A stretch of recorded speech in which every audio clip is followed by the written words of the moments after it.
കൊയിലാണ്ടി നന്ദി സർവീസ് റോഡിൽ കഴിഞ്ഞ 2 ആഴ്ചക്കിടെ 3 ദിവസങ്ങളിലായി കുഴിയിൽ വീണ വാഹനങ്ങളുടെ ദൃശ്യങ്ങളാണിത്. ദുരിതക്കുഴിയെക്കുറിച്ച് പറഞ്ഞ് മടുത്തതാണ് നാട്ടുകാർ.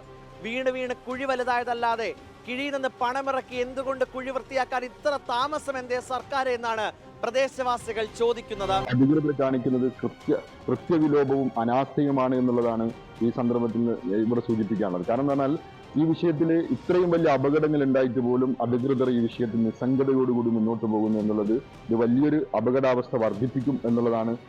അവരുടെ ഈ നിർമ്മാണ പ്രവർത്തനവുമായി ബന്ധപ്പെട്ട് നടത്തുന്ന അനാസ്ഥയുടെ പുറത്താണ് ഇത്തരം അപകടങ്ങൾ പോലും രൂപപ്പെടുന്നത്. ഈ വിഷയത്തിൽ അടിയന്തരമായി ഭരണകൂടങ്ങളും അധികൃതരും ഈ വിഷയവുമായി അടിയന്തരമായി ഇടപെടേണ്ടത്. നമ്മുടെ ഈ വിഷയത്തിൽ തഹസിൽദാർ ഉൾപ്പെടെ നമ്മുടെ കലക്ടർ ഉൾപ്പെടെ ഈ വിഷയത്തിൽ കൃത്യമായി ഇടപെട്ടുകൊണ്ട് ഇതിനൊരു ശാശ്വതമായി പരിഹാരം ഉണ്ടാകണമെന്നുള്ളതാണ്.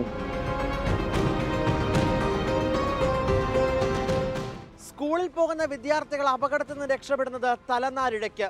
ബസ്സിൽ പോകുന്ന യാത്രക്കാർ കുഴിയിൽ വീണ് നടുവൊടിയുന്ന സാഹചര്യം. സമൂഹ മാധ്യമങ്ങളിൽ വൈറലാണ് വാഹനങ്ങൾ കുഴിയിൽ വീഴുന്ന ദൃശ്യങ്ങൾ. റീലിട്ട് പ്രശസ്തനാകുന്ന പൊതുമരാമത്ത് മന്ത്രിയുടെ സ്വന്തം ജില്ലയിലെ സ്ഥിതിയാണിതെന്ന് കൂടി ഓർക്കണം. എന്നിട്ടും കൊയിലാണ്ടിയിലെ കുഴി മന്ത്രി കണ്ടില്ലേ എന്നും ചോദ്യം. ഈ ഭാഗത്ത് 3 വർഷമായി ഇപ്പോൾ വെള്ളത്തിലായുള്ളത്. 26 വർഷം ഞാനിവിടെ താമസാക്കി. ഈ 3 വർഷമായി ഇപ്പോൾ ഞാൻ വെള്ളത്തിലാണ്. ഈ റോഡ് പണി വന്നതിന് ശേഷം ഇപ്പം നിങ്ങൾ നോക്കി കണ്ടില്ലേ, അകത്ത് വെള്ളം ഇല്ലാന്ന് പറഞ്ഞു.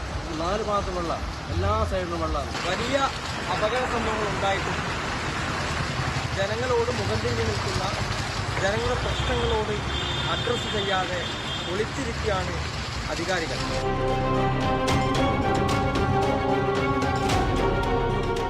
ദേശീയപാത വികസനത്തിനും ഹൈവേ വികസനത്തിനുമൊന്നും നാട്ടുകാർ എതിരല്ല. നാട്ടിലിറങ്ങാൻ കഴിയാത്ത രീതിയിൽ നടുവൊടിച്ച് കളയുന്ന ഈ കുഴികൾക്ക് മേൽ അധികാരികളെ കണ്ണു തുറക്കൂ എന്ന് ആവർത്തിക്കുകയാണിവർ. കോഴിക്കോട് നിന്നും YS അഭിനന്ദ്.